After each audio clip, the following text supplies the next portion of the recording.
Boa noite, eu me chamo Rafael e hoje eu vou apresentar a tarefa da unidade 1 da cadeira de redes de computadores, que é um resumo de todo o conteúdo que nós vimos até agora durante as aulas.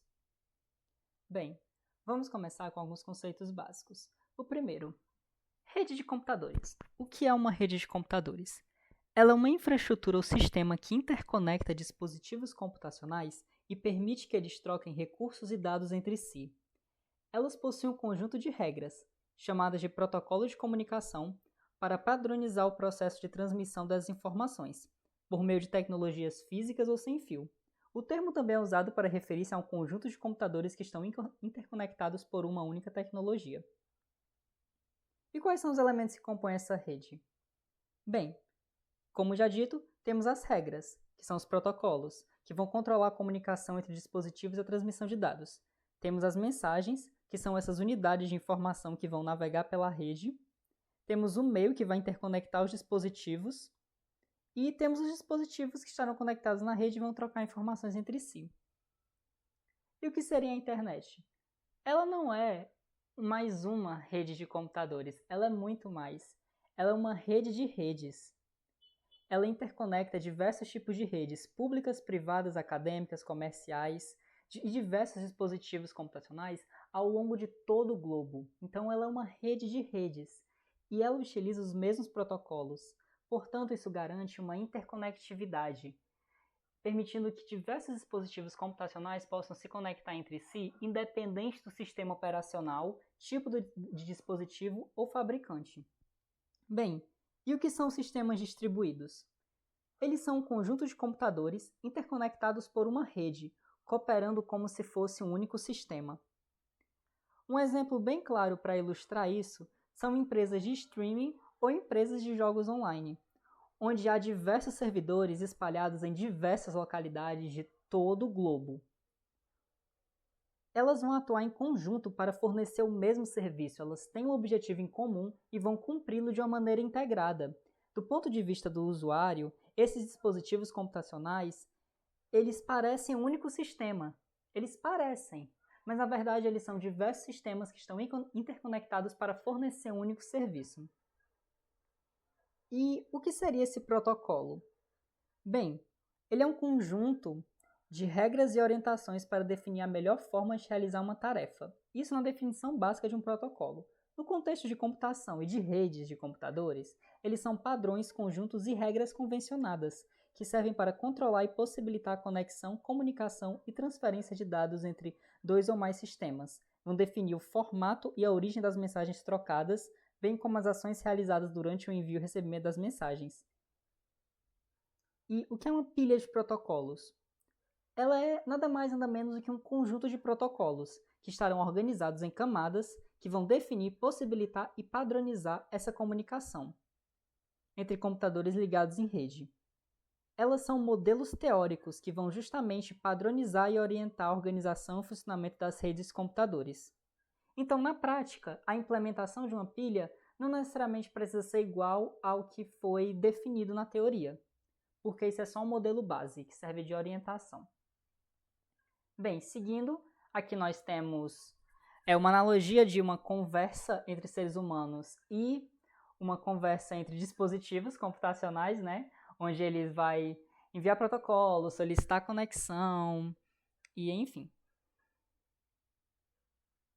Meios físicos. Bem, o que são os meios físicos?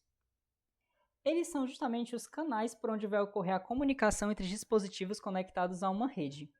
Então, é por onde essas informações vão viajar, sendo transmitidas da origem ao seu destino. Apesar do que o nome sugere, nem todos os meios físicos têm que ser algo palpável e material. Eles podem ser cabeados ou sem fio, também conhecidos como não cabeados, que são os wireless. Então, os principais tipos que nós temos vão ser cabos ou fios metálicos, onde a transmissão vai ocorrer por meio de pulsos elétricos. Um exemplo disso são fios de cobre e cabos coaxiais. Fibras de vidro ou plástico, onde a transmissão ocorre por pulsos de luz, e o exemplo mais clássico disso é a fibra óptica. E pelo fato de ser na velocidade da luz, por meio de ondas visíveis ou infravermelhas, a velocidade é muito rápida. Quem é que não gosta de uma internet bem rápida? E wireless ou sem fio, que ocorre por meio de ondas magnéticas. E nesse caso nós temos as ondas de rádio, que também não se engane, não se resume só a rádio, também vamos ter televisão, Wi-Fi e nossas internets 3G, 4G e 5G. Também existem alguns critérios para a escolha de um meio físico na hora de instalar ele. E esses critérios vão ser a distância com que esse meio físico vai percorrer, o ambiente de instalação, a quantidade de dados e velocidade de transmissão desses dados e o custo tanto do próprio material do meio quanto o custo para a instalação e a manutenção. Bem, aqui nós vamos ver um pouco sobre os diferentes tipos de rede que nós temos. Primeiro vamos começar pelas PANs, Personal Area Network. Então, elas são redes de área pessoal, cobrindo poucos metros ao redor de uma pessoa, como, por exemplo, os dispositivos que estão ao redor na sua casa, podendo ser seu computador, seu celular, a impressora, ou, por exemplo, um escritório, uma pequena sala de empresa. Então, geralmente é muito pequeno, é algo tipo 1 metro, normalmente com uma conexão sem fio, e dispositivos pessoais. As LANs, Local Area Network, têm um alcance maior, mas geralmente limitado a um ambiente físico mais assim, não tão grande, né? Podendo ser uma sala, um edifício ou um campus. Ela tem alta velocidade e baixo custo. As MANs, Metropolitan Area Network, já são maiores ainda, podendo fornecer serviço até 10 km ou mais, para cobrir o alcance de uma cidade inteira. As Regional Area Networks, também conhecido como RANs, geralmente não aparecem, mas, bem, pelo menos não no livro. Não ouvi muitas citações sobre. Mas elas são um meio termo entre as MANs e as WANs. Elas vão cobrir áreas que são maiores de uma cidade, mas menor do que um continente. Já seguindo para as WANs, nós temos a Wide Area Network, já são áreas bem maiores e que vão cobrir um continente inteiro. E por último, temos a internet, que a internet ela vai ter o alcance maior de todos e tem como função integrar todo o globo. E agora nós vamos ver um pouco sobre a topologia das LANs. Então, na topologia das LANs, nós podemos ver que existem diferentes tipos. Nós temos o barramento, o ponto a ponto, estrela, anel e árvore. Mas também não se resume só a isso. Nós também temos o tipo de conexão em linha, em anel, em malha e em estrela. Bem, vamos falar um pouco sobre alguns deles. O barramento. Todos os computadores são ligados em um mesmo barramento físico de dados. Em qualquer instante, no máximo a máquina desempenha a função de mestre e pode realizar a transmissão, e as outras máquinas são impedidas de enviar qualquer tipo de mensagem. Em uma topologia de anel, os dispositivos são conectados em série, formando um circuito fechado. Os dados são transmitidos unidirecionalmente, de um nó em nó até atingir o seu destino. Quando é uma estrela, a mais comum atualmente, a topologia utiliza cabos de par trançado e um concentrador como ponto central da rede. Ele vai se encarregar de retransmitir todos os dados para todas as estações, tornando mais fácil a localização de problemas. Bem, e agora vamos nos aprofundar mais no que é a internet. Ela é uma infraestrutura que provê serviços a aplicações distribuídas. Como visto anteriormente, é uma rede formada por várias outras redes ao redor do mundo, interconectando os mais diversos dispositivos. Esses equipamentos são conhecidos como sistemas finais ou hospedeiros, também conhecidos como hosts. Eles são conectados entre si por enlaces ou links de comunicação e por comutadores de pacote. As enlaces elas são construídas de diferentes tipos de meios físicos, como cabos coaxiais, fibras ópticas e ondas de rádio.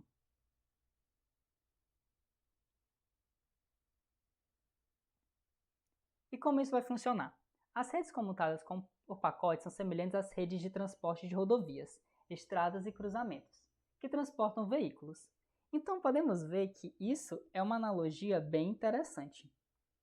Os dados são como a mercadoria, os pacotes como caminhões, as enlaces vão ser as rodovias e estradas por onde esses caminhões vão estar transitando. E repare, os caminhões eles não transportam a carga toda de uma vez, são necessários vários caminhões para transportar a carga. Então ela é subdividida em pequenas unidades. Os comutadores de pacotes são os cruzamentos e os sistemas finais são como se fossem os depósitos de origem e de destino, ou seja, de onde se originaram a mercadoria e aonde ela vai parar. Na prática, como é que isso vai funcionar? Então, quando um host possui dados para enviar a outro host, o host emissor segmenta esses dados e ele vai adicionar alguns bytes de cabeçalho a cada segmento. É importante isso porque nós precisamos ter uma maneira de organizar e detalhar para dizer o que esse dado é, qual a sequência desse conjunto de dados, para manter tudo isso bem padronizado e organizado, para não haver mistura de informações e acabar perdendo a nossa integridade dos nossos dados. Os principais comutadores de pacotes usados na internet são roteadores e comutadores de camadas de enlace, também conhecido como switchers. Eles são tipicamente utilizados em redes de acesso, da periferia da rede, nós vamos ver isso em breve. Enquanto os roteadores são utilizados principalmente no núcleo da rede, que também veremos em breve. A sequência de enlaces de comunicação e comutadores de pacotes, que um pacote percorre desde o host remetente até o host receptor, é conhecida como rota ou caminho.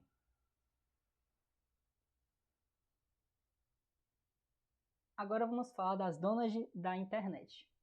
As ISPs, Internet Provide Service, elas são empresas que controlam e distribuem a internet, sendo donas das redes de acesso e roteadores à internet. Os hosts vão acessar a internet por meio delas, ou seja, elas são as empresas que nos garantem acesso à internet. Elas possuem uma hierarquia. No topo dessa hierarquia temos as internacionais, que são as de nível 1. Elas vão controlar a espinha dorsal, o backbone da internet. O que é isso? São os diversos roteadores do núcleo da internet, por onde todo e qualquer dado que a gente vai transmitir vai ter que passar. Elas são responsáveis pelo fornecimento global de internet. Temos as nacionais, que já têm um alcance menor. Elas são de nível 2 e fornecem internet para vários consumidores espalhados ao longo de um país. E as regionais são as de nível 3, oferecem serviço de internet em uma pequena cidade ou região. Bem, temos alguns exemplos de SPs, assim, do cotidiano mesmo, como Brisanet, Vivo. Essas empresas que vão nos fornecer internet, a Lares também. Inclusive, elas podem fazer parcerias entre si e algumas podem ser donas umas das outras. Bem, agora vamos falar sobre a periferia da internet. Então, a periferia da internet é onde estão os dispositivos finais, hosts, e as redes de acesso que conectam esses dispositivos ao núcleo da internet. Nós vamos ter redes de acesso, que são conexões físicas e lógicas entre o host e o primeiro roteador de borda. Então, essas redes empregam em algum nível algumas parcelas da tradicional infraestrutura telefônica sem fio. Alguns exemplos delas são a dial-up, que é discado, cabo, Ethernet, Wi-Fi e redes celulares. No núcleo da internet, a rede de computadores de pacote que conecta os diferentes roteadores de borda realiza o transporte eficiente e confiável dos pacotes. Nós vamos ter dois tipos principais de comutação. A primeira é a comutação de circuitos. Bem, como é que isso vai funcionar? Nós vamos ter uma banda onde vai ser subdividido em diversas faixas de frequência. E cada uma dessas faixas vai ser responsável por uma transmissão. Então, os recursos necessários ao longo do caminho para prover a comunicação são reservados para um único host. Aquela faixa de frequências específicas é reservada para um único host. Isso é bom para ele porque ele vai garantir melhor a estabilidade da conexão dele. Mas perceba, a banda não é infinita. Então, se houver muitos hosts conectados, pode ser que, se mais alguém tentar conectar, não vai conseguir. Porque pode haver um esgotamento de recursos. E essa alocação, ela independe da demanda. E um ponto até interessante para notar é porque, por exemplo, um exemplo bem clássico disso é a chamada de telefone. Uma pessoa pode fazer uma chamada de telefone e ficar na linha sem falar nada, sem nem estar usando direito. Ela está literalmente desperdiçando recursos. Mas isso é totalmente possível de acontecer. Esse desperdício de recursos, ela pode estar ocupando a linha, enquanto aquela frequência que está reservada para ela poderia ser liberada para outra pessoa. Então, por um lado, nós temos a vantagem de que essa faixa de frequência ela é reservada, então temos uma conexão bem mais estável e qualquer tipo de erro geralmente não é perceptível para os nossos ouvidos. Mas como desvantagens, nós podemos ter o esgotamento de recursos e o fato da alocação ela não depende da demanda. Então, pois é. Aí pode também haver o desperdício, além do esgotamento. Bem, a comutação de pacotes. O host de origem ele fragmenta mensagens longas em porções de dados menores, denominados pacotes, né? Como já vimos anteriormente. Os recursos necessários para prover a comunicação não são reservados previamente, ou seja, há uma alocação de recursos por demanda. Eles são transmitidos em série por enlaces de comunicação. E se um desses enlaces estiver congestionado, então nosso pacote terá de esperar um buffer e sofrerá um atraso.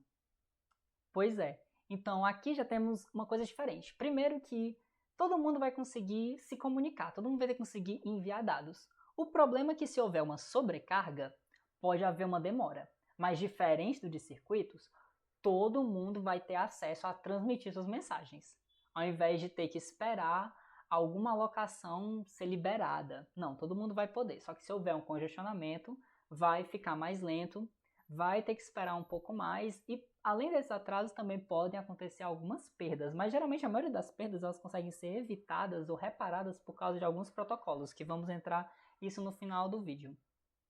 E a internet, ela é um clássico exemplo de comutação por pacotes e ela faz o melhor esforço para entregar os dados. Só que não há nenhuma garantia de que eles vão ser entregues, infelizmente. Mas as vantagens é que é algo por demanda, todo mundo vai poder utilizar e as mensagens elas vão tentar da melhor maneira possível serem enviadas. Só que se houver congestionamentos, podem haver alguns problemas. Bem, agora nós vamos falar sobre qualidade de serviço. O que é qualidade de serviço? É um conjunto de mecanismos e técnicas que asseguram que determinados serviços de rede tenham desempenho adequado, especialmente os sensíveis a atraso e perda, como videoconferência, jogos e etc. Porque, como dito anteriormente, a internet não garante que todos os pacotes vão chegar ou que vão chegar na ordem correta. E nem sempre vão chegar também em tempo necessário. Então, precisamos de mecanismos para gerenciar a rede e garantir a priorização de certos dados quando a rede estiver congestionada, né, sobrecarregada. Então, como vimos anteriormente, a internet é uma rede de melhor esforço, ela tenta entregar os dados, mas não garante entrega ou desempenho. E em situação de congestionamento, pode haver atrasos, então é preciso priorizar certos tipos de dados. Então, sem a qualidade de serviço, todos os pacotes seriam tratados da mesma forma, o que pode prejudicar aplicações críticas. Então, nós temos aqui alguns conceitos, como o de atraso, perda de dados, vazão, priorização. Bem, vamos começar aqui. O nodal processing é literalmente quando nós vamos pegar o pacote e nós vamos esvaziar ele bit por bit e vamos indo transferir ele para uma fila. E nessa fila, ele vai ter que esperar a sua vez para ir sendo transmitido. Ele vai ter a transmissão até o próprio dispositivo e a propagação. Mas como dito, nós podemos ter alguns problemas. Pode ser que ele atrase, pode ser que haja uma perda, pode ser que haja uma vazão de dados. Então, por isso nós vamos precisar de priorização de filas. O que é isso? Quando há muitos pacotes, os roteadores criam filas. E a qualidade de serviço vai definir quais pacotes terão prioridades. Algumas técnicas comuns são a classificação para identificar o tráfego, o agendamento para decidir a ordem de envio dos pacotes e descartes seletivos, onde eles vão descartar pacotes de menor prioridade quando há congestionamento.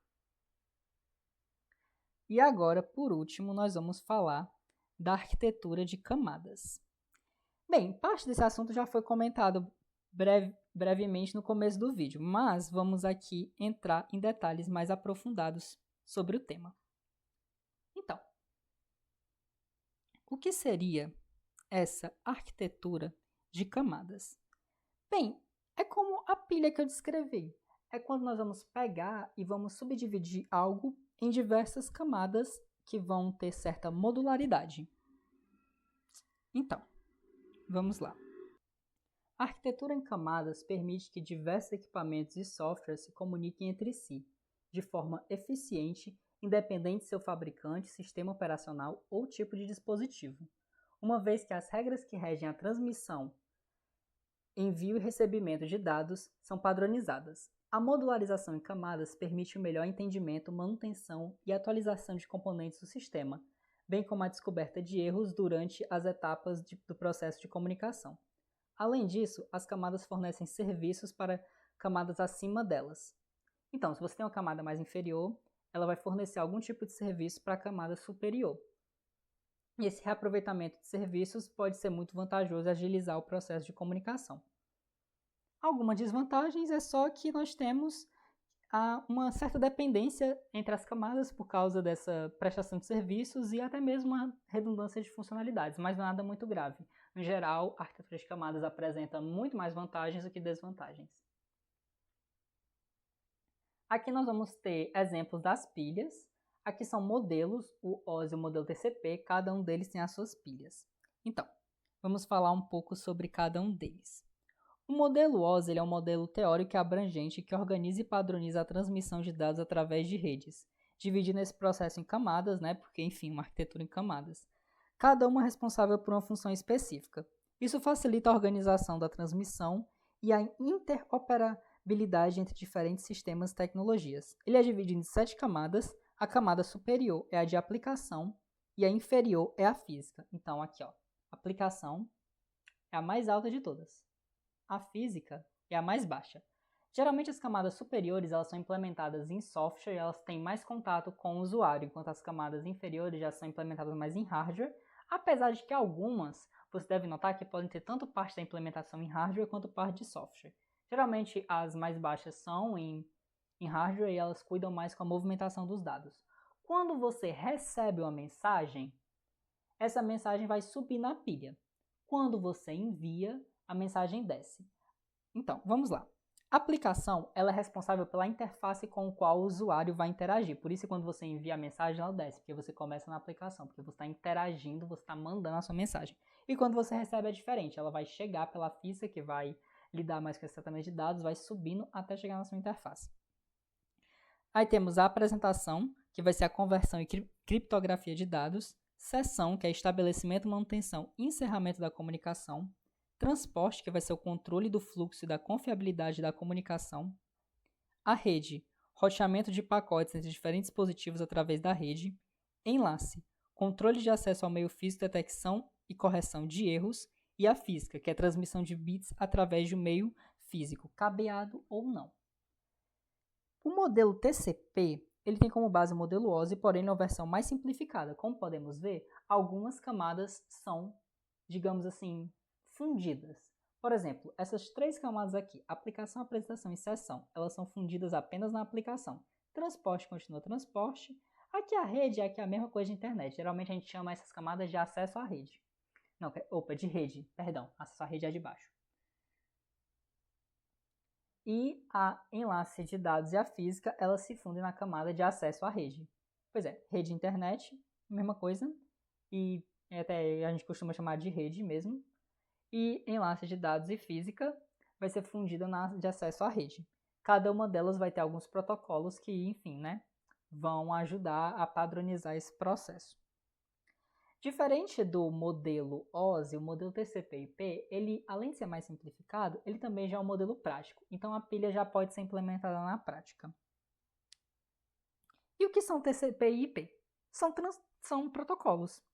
O TCP, Transmission Control Protocol, e o IP, Internet Protocol, são os mais importantes protocolos da internet, que trabalham juntos para permitir a comunicação e transporte de dados entre dispositivos conectados na rede.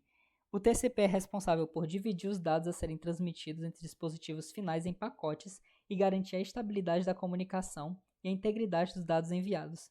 Ele estabelece previamente uma conexão com o dispositivo de destino e garante que ela se mantenha ativa durante a transmissão, além de dividir os pacotes sequencialmente e garantir que os dados cheguem e sejam traduzidos corretamente, além de dispor de formas para evitar e tratar erros, controlar o fluxo, fornecer segurança, dentre outras vantagens. O IP ele é uma identificação única de cada dispositivo. Ele é como se fosse o CPF do seu computador, digamos assim, nesses termos, nessa analogia. Ele permite que cada sistema possa acessar a rede, estabelecer conexão e trocar dados com diversos outros dispositivos. Ele é responsável por garantir a comunicação rápida e segura entre dispositivos conectados à rede. Ele estabelece regras para a troca de mensagens, entrega de pacotes de dados e criação de tags dentro desses pacotes, como identificação do endereço, para você saber qual foi o dispositivo de origem e qual vai ser o dispositivo de destino, o final. Então, em resumo, o IP ele vai definir e identificar o dispositivo, o endereço IP, e vai traçar uma rota por onde os dados serão enviados. O TCP vai codificar esses dados em pacotes, então ele vai rotear e transportar eles pela rede, garantindo que chegue ao dispositivo de forma segura e íntegra. Bem, e outra vantagem também do TCP é justamente isso, porque ele tenta fornecer uma maior garantia. Porque, por exemplo, existe outro protocolo que é o UDP, que ele já não fornece essa garantia. Primeiro que ele não é tão seguro e tão estável, e além disso, podem haver muitas perdas. E essas perdas não vão ser corrigidas, diferente no TCP. O TCP, ele corrige essas perdas porque ele pode pedir a retransmissão dos pacotes que foram perdidos, garantindo uma transmissão muito mais íntegra. Bem, é isso. Muito obrigado.